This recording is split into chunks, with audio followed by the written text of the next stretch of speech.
الرحمن الرحيم. هايا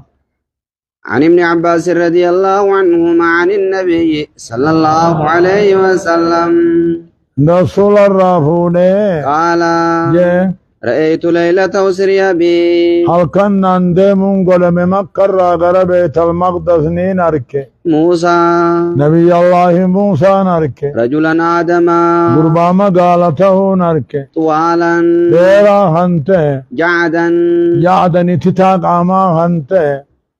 كأنه من رجال شنوعة ديرا وربني شنو أنا فكات ريرنانيا ورأيت عيسى عيسى المريمات نركي رجلا مربوعا قربا يدقليسته نركي مربوع الخلق وما يدقليتي إلى الحمرة والبياض قردي من الدنيا كإركتو سبت الرأس لو جارب إنسا هنته ورأيت مالكا مالك إني نركي موقع قردي بالدا والدجال دجال اللي نركي في آيات على موند وجي نركي أراهن الله إياه خرب أراهن الله إياه نبي خنقر سيسجا فلا تكن في مرية فلا تكن يا محمد انت ان شكي خيزت انتهن من لقائه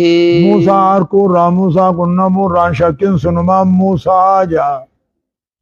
عن عبد الله بن عمر رضي الله عنهما قال جبر قال رسول الله صلى الله عليه وسلم رسول النجي إذا مات أحدكم تقون قيسنا يقدوه فإنه يعرض عليه سرني في دما مقعده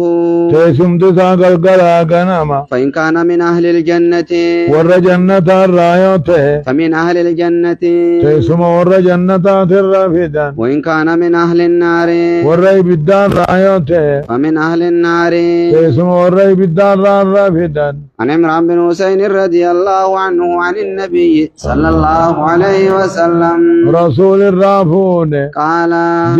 اطلعت في الجنة جنة الرتم ملن فرأيت أكثر أهلها الرهد ور جنتاني نرك الفقراء تباهريته لا نرك واطلعت في النار بدتني ملن فرأيت أكثر أهلها الرهد ور بالدمو النساء تباته لا نرك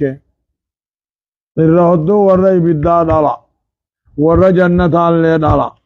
دالان درمانو نير الرهد جشوايا عن أبي هريرة رضي الله عنه قال جبر بينما نحن عند النبي صلى الله عليه وسلم نما رسول برجل